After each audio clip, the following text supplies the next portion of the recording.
Hello everyone, my name is Ashwin Sharma from Sri Swaminarayan Institute of Technology.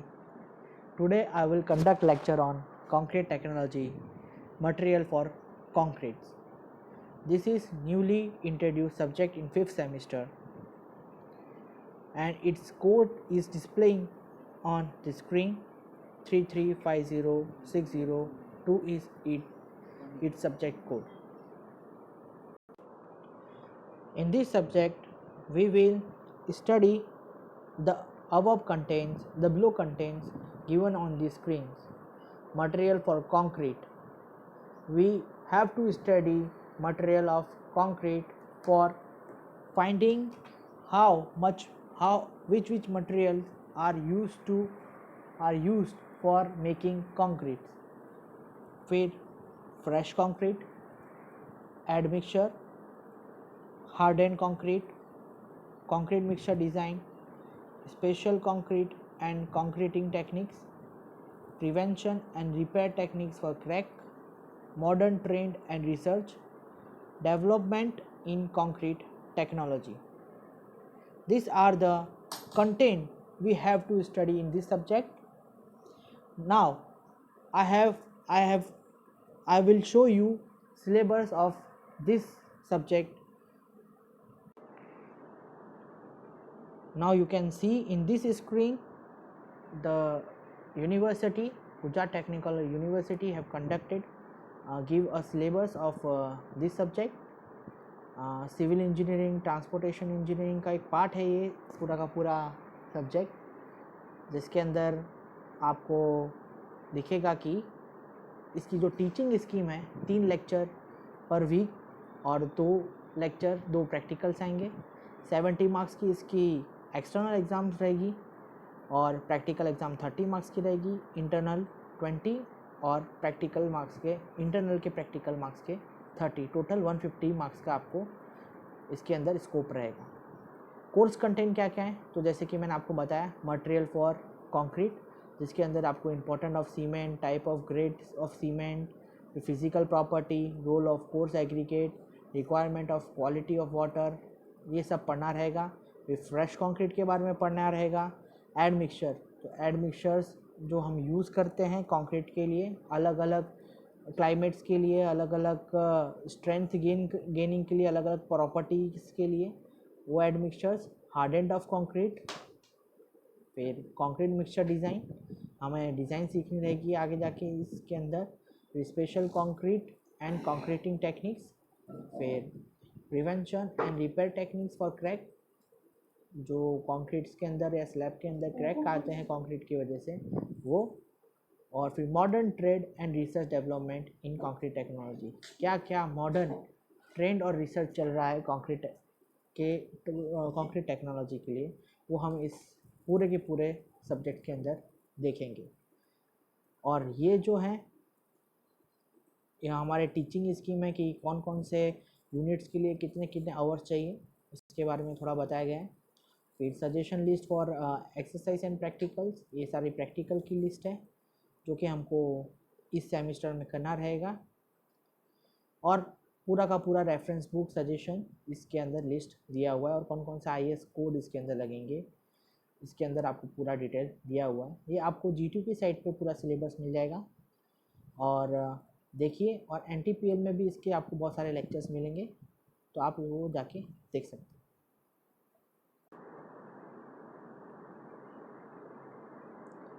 अब important of cement in preparation of concrete, हमारा पहला topic ये lecture का।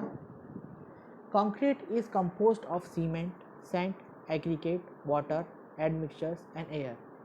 तो concrete, ये जो cement, sand, aggregate, water, admixture और air है, इन सब का एक मिश्रण है जिससे एक कंक्रीट बनता है, जिसको हम स्लैब और प्लिंथ लेवल ये सब बनने में यूज़ करते हैं। The mixture of cement and water is called paste. जो सिर्फ मिक्सचर है किसका, सीमेंट और वाटर का, उसको हम क्या बोलते हैं, पेस्ट बोलते हैं। The function of paste is to bind sand and aggregate particles by the chemical process of hydration. अब सीमेंट का जो मेन काम है वो क्या है कि सैंड, एग्रीगेट और बाइंडिंग पार्टिकल्स को केमिकल प्रोसेस के द्वारा बांधना, उसको एक बाइंडिंग एजेंट की तरह काम करना, ये एक सीमेंट का काम है। और सीमेंट क्या करता है, it also feels the void between sand and aggregate particles, मतलब सैंड और एग्रीगेट के बीच की जो जगह होती है वो सीमेंट की वजह से फील होती है। तो सीमेंट एक बहुत ही महत्वपूर्ण कंपोनेंट है कंक्रीट के अंदर, जो कि कंक्रीट की प्रॉपर्टी के अंदर पूरा का पूरा योगदान सीमेंट का रहता है। The strength of concrete depends upon the property of cement, sand, aggregate etcetera. अब जो भी है इसकी प्रॉपर्टी कंक्रीट की, वो इन सारे मटेरियल्स के ऊपर ही डिपेंड करती है। सीमेंट, तो रॉ मटेरियल फॉर सीमेंट, तो दो तरीके के रॉ मटेरियल है सीमेंट के अंदर, एक कैल्शियस मटेरियल और एग्लेरिशियस मटेरियल। कैल्शियस मटेरियल में लाइम सोडा, चॉक, मार आ जाता है, और एग्रीगेशियस मटेरियल के अंदर क्ले और शेल आ जाता है। There are 3 type of process of cement manufacturing. 3 तरीके से हम सीमेंट को बनाते हैं, एक तो wet process, dry process and semi dry process. और 3 distinct operation are involve in manufacturing of cement, और 3 ऑपरेशन हमें करने रहते हैं, mixture of raw material, burning and grinding. जैसे कि आप इसके अंदर देख सकते हैं, 2 तरीके के मटेरियल को पहले हम क्या करेंगे, क्रश करेंगे, ठीक है, फिर उसको ट्यूब के द्वारा स्टोर बेसिन में भेजेंगे। ग्राइंडिंग करने के बाद, ग्राइंडिंग यानी उसको छोटे छोटे पीस करने के बाद, उसके बाद प्रॉपर उसका मिक्सिंग करेंगे, फिर उसको बर्न करेंगे, प्री हीट करेंगे 800 डिग्री सेल्सियस में 100 डिग्री के वहाँ, फिर उसको हम क्या करेंगे, स्टोर टैंक के अंदर स्टोर करेंगे। फिर उसके बाद फीड टू रोटरी क्लीन, और वो जो हमने स्टोर करके रखा था रॉ मिक्स, उसको हम रोटरी क्लीन के अंदर भेज देंगे, जिसके अंदर से हमको क्लिंकर आर फॉर्मल क्लिंकर मिलेंगे, क्लिंकर के बॉल मिलेंगे। फिर उसको हम क्या करेंगे, इसके अंदर हम जिप्सम ऐड करेंगे 2 से 3%, और उसके बाद हमको क्या मिलेगा, सीमेंट सीलोज मिलेगा। अब इसके अंदर कभी कभी क्लिंकर्स के जो बॉल्स होते हैं अच्छी तरीके से जिप्सम के संग मिक्स नहीं हो पाते, तो उसको फिल्टर करके बाहर निकाल लिया जाता है, और बाकी का जो हमको पाउडर मिलता है हम उसको सीमेंट सीलो के अंदर यूज़ करते हैं, और फिर हम उसको पैकेजिंग प्लांट के अंदर भेज देंगे। ये पूरा का पूरा एक था प्रोसेस किसका, सीमेंट बनने का। इस तरीके से सीमेंट बनाया जाता है।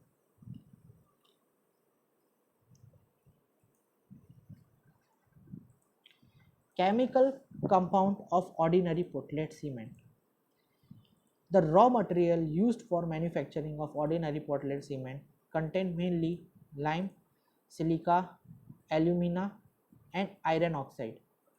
जैसे कि आप इस टेबल के अंदर देख सकते हैं कितने कितने ऑक्साइड जो पोर्टलैंड सीमेंट के अंदर यूज़ होते हैं और उसका कंटेन, जैसे कि लाइम CaO 60 to 67% लाइम रहता है ऑर्डिनरी पोर्टलैंड सीमेंट के अंदर, सिलिका 70 to 25% रहता है, एल्यूमिना 3 to 8% रहता है, आयरन ऑक्साइड 0.5 to 6% रहता है, मैग्नीशियम 0.1 to 4% रहता है, सल्फर ट्राईऑक्साइड 1 to 3% रहता है, सोडियम और पोटाश Na2O 0.5 to 1.3% रहता है।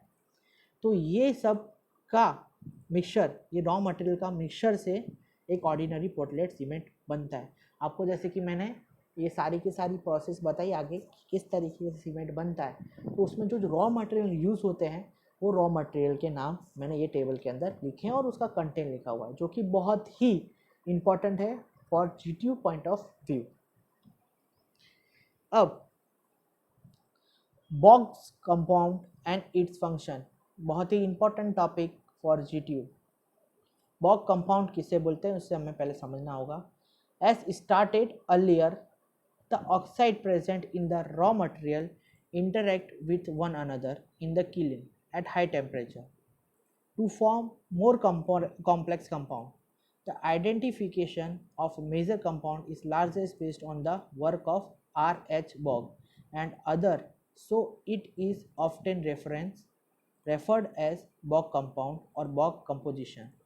अब बहुत सारे ऑक्साइड प्रेजेंट होता है मटेरियल के अंदर, जो कि किलन के जाने के बाद जो रॉ मटेरियल जो किलन के अंदर जाता है उसके हाई टेम्परेचर में बहुत सारे रिएक्शंस होते हैं, और वो सारे रिएक्शन से एक अलग मेजर कंपाउंड्स उत्पन्न होते हैं।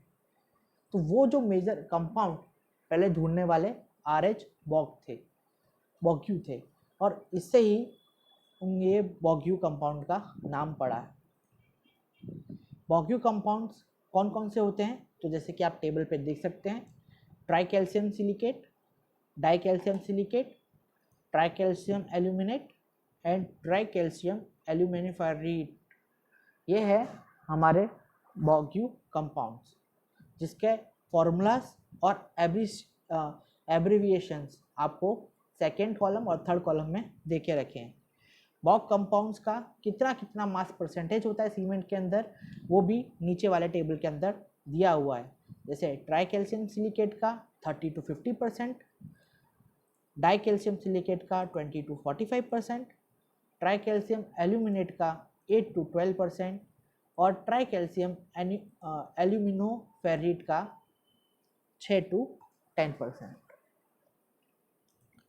बॉग्यू कंपाउंड्स पे हम वापस से आते हैं। In addition to the four major compounds, there exist minor compounds such as MgO, TiO2, Mn2O3, K2O और Na2O। जब ये मेजर कंपाउंड्स बन रहे होते हैं किलन के अंदर, तो उनके संग थोड़े माइनर कंपाउंड्स भी आते हैं। मैग्नीशियम ऑक्साइड, फिर पोटेशियम ऑक्साइड और सोडियम ऑक्साइड, ये सारे कंपाउंड जो है वो इसके अंदर माइनर कंपाउंड्स आते हैं। Two of the minor component of interest are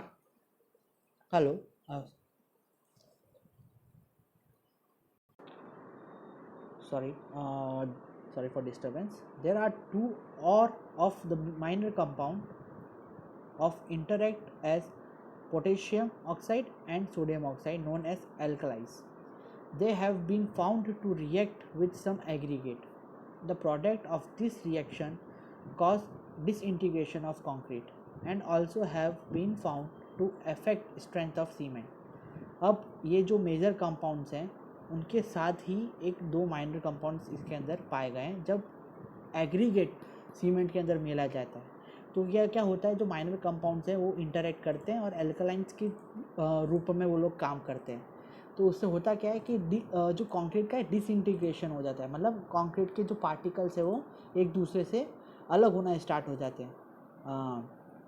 उसकी वजह से जो सीमेंट की स्ट्रेंथ है वो क्या होती है, कम हो जाती है। Bogyu compounds, with the advancement of science and technology, it has been possible to recognize and understand the microstructure of cement compound before hydration and after hydration. The X-ray fluorescence method, the X-ray powder diffraction method, and use of powder electron microscope has helped to reveal the crystalline amorphous structure of the hydrate and unhydrate cement। अच्छा, तो इसके अंदर क्या बताया है कि हमारे जो साइंस एंड टेक्नोलॉजी ने इतना एडवांसमेंट कराया है कि अब हम हैं वो जो सीमेंट है उसके अंदर के स्ट्रक्चर देख पाएंगे। कैसे देख पाएंगे, तो एक्सरे फ्लोरेसेंस मेथड के द्वारा, जिसके अंदर एक्सरे पाउडर क्या करेगा, डिफ्रैक्शन मेथड के द्वारा उसके जो इलेक्ट्रॉन माइक्रोस्कोप है उसको देखने में हमको हेल्प करेगा। अब उसको हम उसकी तरफ सीमेंट के वो एक्सरे पाउडर डाल के हम अगर देखते हैं तो हमको कैसा स्ट्रक्चर दिखाई देता है, हमको क्रिस्टलाइन एंड एमोर्फियस स्ट्रक्चर दिखाई देता है। कैसे, अगर हाइड्रेट रहेगा सीमेंट, हाइड्रेट मतलब अगर आप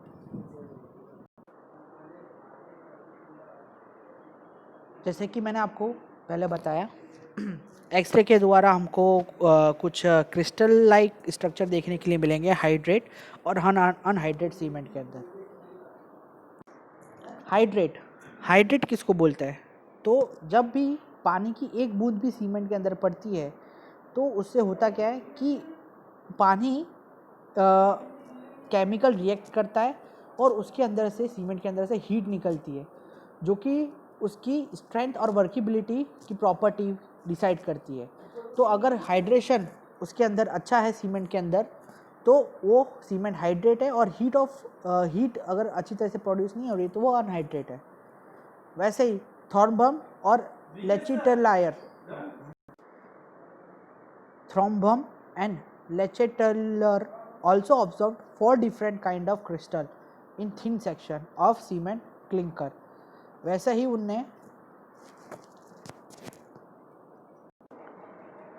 also observed 4 different kind of crystal in thin section of cement clinkers। अब ये जो दो साइंटिस्ट है उनने भी ऑब्जर्व किया था कि क्रिस्टल के अंदर एक अजीब पैटर्न, सीमेंट क्लिंकर के अंदर एक अजीब पैटर्न, क्रिस्टल पैटर्न देखने के लिए उनको मिला था। Thrombon called these 4 kind of crystal as halite, belite, celite and felite. और जो थ्रोम्बॉन बॉम्ब्स है उनने इस क्रिस्टल को थ्रोम्बम डिस्क्राइब, उनने थ्रोम्बम ने ये 4 मटेरियल को, क्रिस्टल को इस तरीके से नाम दे दिया था कि एलाइट, बेलाइट, सेलाइट और फेलाइट। Thrombum describe of the minerals in the cement was found similar to Bogue compound। अब जो थ्रोम्बम ने मिनरल्स फाइंड करे थे सीमेंट के अंदर से वो सेम थे जो Bogue कंपाउंड के थे, इसलिए उसको Bogue कंपाउंड का नाम दिया गया था। और कभी कभी उसको हम एलाइट, बेलाइट, सेलाइट और फेलाइट के नाम से भी जाना जाता है। Bogue compounds and it's functions के अंदर एक और है प्रॉपर्टी ऑफ Bogue कंपाउंड्स। तो ये जो है सारी प्रॉपर्टीज़ के नाम और उसके काम इसके अंदर दिए हुए हैं। जैसे C3S, तो ये क्या करता है? It is responsible for early strength, first 7 days strength is due to C35। It produce more heat of hydration. A cement will with more C3S content is better for cold weather concreting. तो जैसे कि tri calcium silicate की प्रॉपर्टीज़ मैंने पढ़ी, उसके अंदर क्या है, वो ट्राई कैल्शियम सिलिकेट क्या करता है? अर्ली स्ट्रेंथ देता है, फर्स्ट 7 days में स्ट्रेंथ प्रोवाइड कर देता है, हीट ऑफ हाइड्रेशन प्रोड्यूस करता है, और cement with more C3S content better for cold weather concreting. और जहाँ पे ठंडे वाला प्रदेश होता है वहाँ पे ये हम ट्राई कैल्शियम सिलिकेट यूज़ करते हैं। फिर die calcium silicate, die calcium silicate काय के लिए यूज़ होता है? तो the hydration of die calcium silicate start after 7 days। वो अर्ली 7 days में इसका जो है हाइड्रेशन स्टार्ट हो जाता था, इसका 7 days के बाद स्टार्ट होगा। Hence it give strength after 7 days। तो अब जो हाइड्रेशन के बाद ही जो क्या स्ट्रेंथ गेन होना स्टार्ट हो जाती है।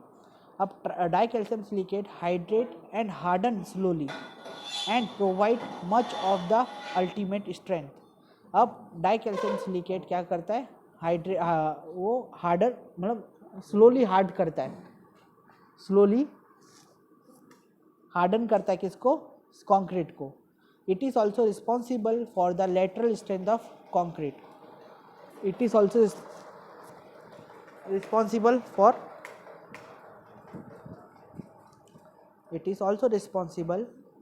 for lateral strength of concrete।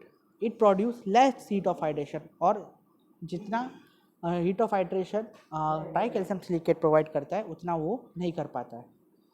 फिर try calcium aluminate, try calcium aluminate किसके लिए यूज होता है? The reaction of try calcium aluminate with water is very fast. ठीक है, वाटर से जो रिएक्शन है एल्यूमिनेट का वो बहुत फास्ट होता है। May lead to immediate stiffness of paste. वो क्या करता है कि इमीडिएट स्टिफनेस प्रोवाइड करता है किसका? पेस्ट का। And this process is term as flash set. और इस जो प्रोसेस का नाम है उसको हम क्या बोलते हैं? Flash set. ठीक है, to prevent this flash set 2 to 3% of gypsum is added to the time at the time of grinding the cement clinker. और इस चीज़ के लिए 2 से 3% ही जिप्सम मिलाया जाता है। कब? जब हम सीमेंट क्लिंकर को ग्राइंड कर रहे हो। और जो लास्ट प्रॉपर्टी है ऑफ वॉक कंपाउंड वो है टेट्रा एल्यूमिनेट। तो टेट्रा एल्यूमिनेट क्या करता है? हाइड्रेट करता है रैपिडली, बहुत जल्दी हाइड्रेट हो जाता है। It does not contribute to the strength of concrete. उसकी जो स्ट्रेंथ होती है बहुत ज़्यादा नहीं होती है। The hydrate of C4AF shows a comparatively higher resistance to the sulfur attack than the hydrate of C3A. तो आज हमने डिस्कस किया किसके बारे में, कंक्रीट के बारे में, कंक्रीट की प्रॉपर्टीज़ के बारे, कंक्रीट के मटेरियल के बारे में, सीमेंट की प्रॉपर्टी के मटेरियल के बारे में, सीमेंट की मैन्युफैक्चरिंग के बारे में और बॉग्यू कंपाउंड्स के बारे में। ठीक है, अब कल हम वापस से नया लेक्चर लेके आएंगे जिसके अंदर हम डिस्कस करेंगे और भी मटेरियल जो कंक्रीट के लिए कंक्रीट के अंदर होते हैं और जो कंक्रीट की स्ट्रेंथ और वर्केबिलिटी के लिए जाने जाते हैं। तो ये लेक्चर आज मैं यहीं पे कंप्लीट करता हूँ। थैंक यू फॉर लिसनिंग और कल मैं आपको दूसरे लेक्चर के संग मिलूँगा।